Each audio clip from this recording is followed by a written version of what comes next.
Let me tell you about a wild weekend I had at my buddy Steve's parents' new place. They had just bought an old bed and breakfast out in the countryside, planning to fix it up and retire there eventually. Steve mentioned that we could bring a few friends over to check the place out and give it a test run before they officially opened it.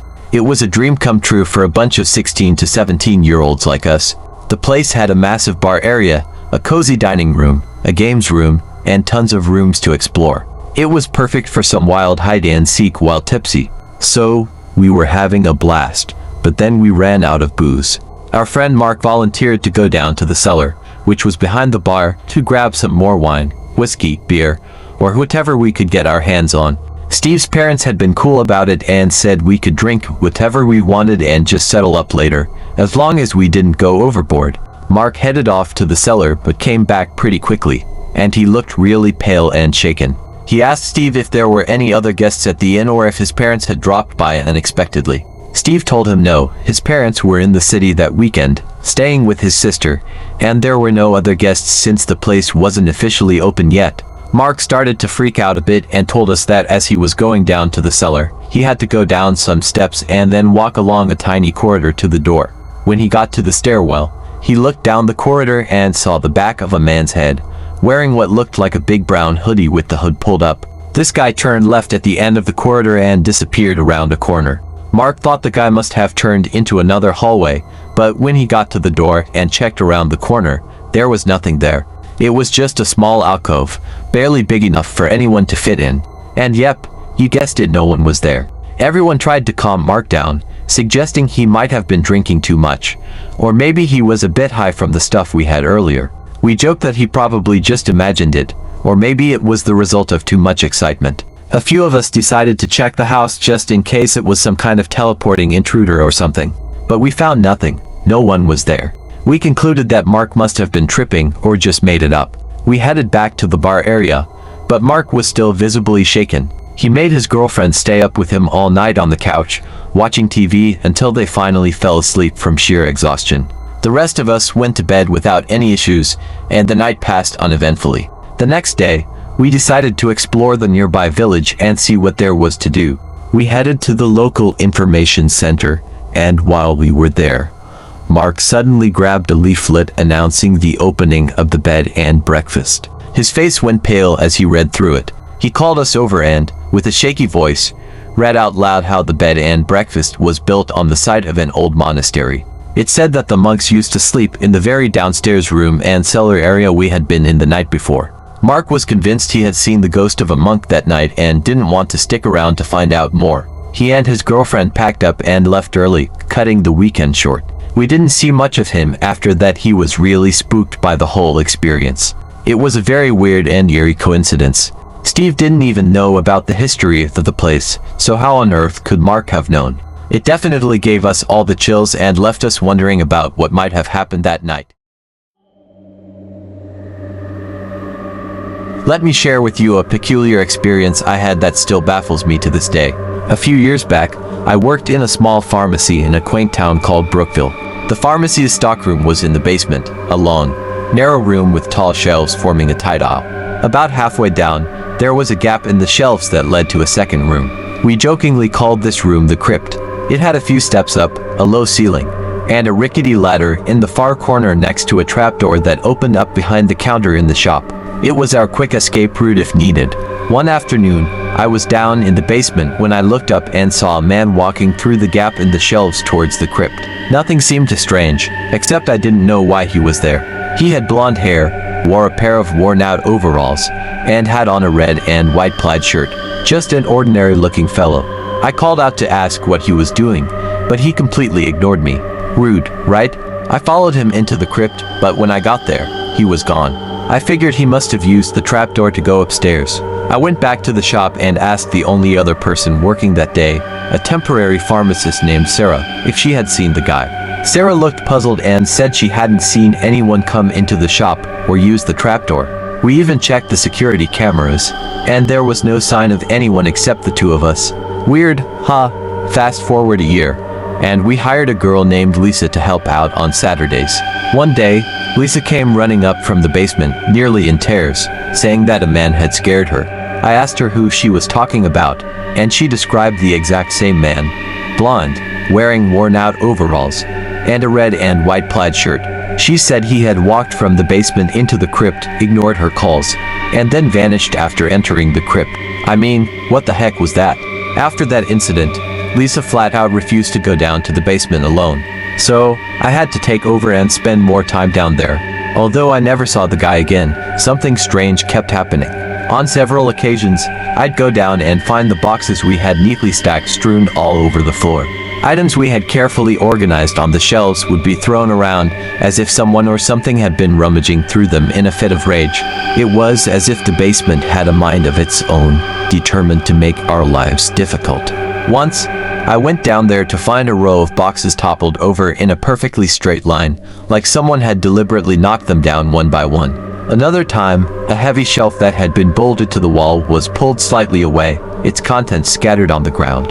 Every time, a cold draft would sweep through the room, sending chills down my spine, as if I wasn't alone. Despite all this, I tried to keep a rational mind.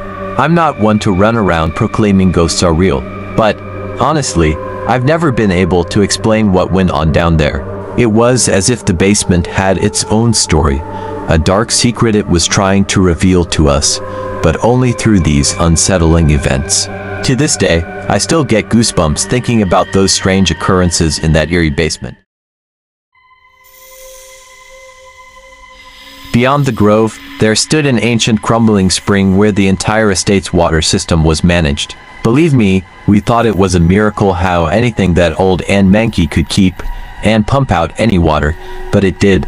It was made with stones, with a moss-covered roof and wooden doors, although at the time of this incident, it was just a shadow of its former self, and didn't have any windows. The openings were all boarded up by generations of kids playing around them. It was there where my mama and her siblings were kids played over the meadow, and they all told us it spooked them and their mates as it did us. It was a really hot day one summer, in the school holidays. The older boys were at home for some reason, and all the younger cousins, me included, were being little brats, so the boys said they would take us all berry picking to keep us quiet. Mama agreed gratefully. The boys were really responsible and mature at 16, 17, and 18. They babysat for us younger kids all the time, so we all knew the rules of staying close to the boys and doing what they told us. And so, a half hour later, everyone had their fruit buckets and we were off. There were 5 of us younger kids. We were all really excited as berry picking was a great family favorite activity and our Gran's berry pies were the best. Gran's house led directly onto the back of the grove. There was a fence with a gap at the end. One of my older cousins passed me through to the other, then lifted me over the fence. The other kids were through in seconds and we were away again. On our way to our destination, the older boys told us spooky stories, as they always did, half because they liked scaring us, and half because we all used to beg them too. There was nothing more terrifying than a story from my cousins Harry or Ben. They were masters and so believable. We loved it. We all stopped talking when we came to the spring. Nobody ever dared to speak around or near the spring, not even the older boys. For something so mundane it always looked, and still does, so eerie. There was a second fence to get through before we reached our beloved berry field, but this time, as we squeezed through the gap of the fence, we were all more somber as we remembered the old wives' tale and urban legend that we all knew about the spring. The story goes, once in the early 1960s, there was a group of individuals who were involved in serious criminal activities. They were local to the area and known for their violent behavior. During one of their criminal operations, there was a tragic incident where an innocent person lost their life, and several others were seriously injured. This led to a significant confrontation, resulting in fatal consequences for some of those involved. Following these events, the remaining members of the group sought refuge in the spring, which provided them with a secluded hideout. However, tensions among the group escalated, leading to further complications. Ultimately, the situation took a mysterious turn, with unsettling occurrences reported in the vicinity of the spring. These events added to the spring's already eerie reputation, deterring locals from venturing near the area. Mysterious hairy figures were glimpsed moving stealthily amongst the pipes and wires. A dank, moldy, rotten smell like aging river weeds was always smelt around the area of the spring, and eerie wails and menacing murmurs could be heard day and night. Despite investigations into the incidents, the exact circumstances surrounding them remained unclear. contributing to the spring's ominous aura and its subsequent abandonment. That's what we knew of the spring's dark history. That is why we were so wary and anxious to get away from it as quickly as possible. When we were all through the gap in the fence further away from the spring, us younger cousins built up enough courage to glance over at the building of ill repute. Before being rounded up by the older boys, Charlie put me down, and we set off to the berry field. We soon arrived at the field, where some other local kids we knew were already there, and we spent a nice afternoon picking and eating the juicy sweet berries and splashing in the river, and soon the sun was getting low and it was time for home. Our journey home was much like the one there. We were still bantering, laughing, and the older boys were still winding us up slightly, but being as it was getting later, we were feeling more tired and slightly subdued. When we reached the fence before the spring, the air felt slightly too close, like before a thunderstorm. The youngest of the three older boys got me down so that Ben could lift me over the fence. The other kids were already on the other side of the fence with Harry and Ben. Charlie suddenly said to his brother in a low, guarded voice. Something moved at the back of their roof. Ben just looked at him sideways. Out of the boys, Charlie was the most likely one to pull a stunt or wind anyone up for a laugh. But Charlie was straight-faced. Charlie said, "I'm going to have a look," passing me to Ben and squeezing past us all. "Wait up, Charlie. We've got to." Having put me down, Ben had moved forward towards his brother when we all heard Charlie shriek out in horror and disgust, and the two boys moved back quickly. Harry, having already taken me down, had told everyone to run. And we did, then picking me up again. While running, Charlie grabbing the other two kids' hands and following Ben and Harry, running with me in his arms holding my other cousin's hands. We ran and ran. Charlie kept saying, "Don't look back. Don't look back." I did, but saw nothing. We didn't stop until we got to the fence which leads back to the road on the estate, and we could actually see civilization again. We were all completely exhausted, especially the older boys. Before we slipped through the fence to the road, Ben, holding himself up by the railings, asked, "What did you see, Charlie?" "Ye yellow eyes, haha, Harry face." All of us younger kids began to panic and scream, and Harry had to calm us all down. He said that we were safe and it would be all right. But we all wanted to get as far away from the spring as possible. When we got home, we all looked bedraggled and slightly nervous. Mama and my auntie noticed this and asked the boys what was wrong. Harry just said that we just got spooked by an old drunk man in the bushes looking for golf balls to sell. And as that was quite commonplace over the grove, Mama and my auntie just gave us kids a pep talk and hugged us.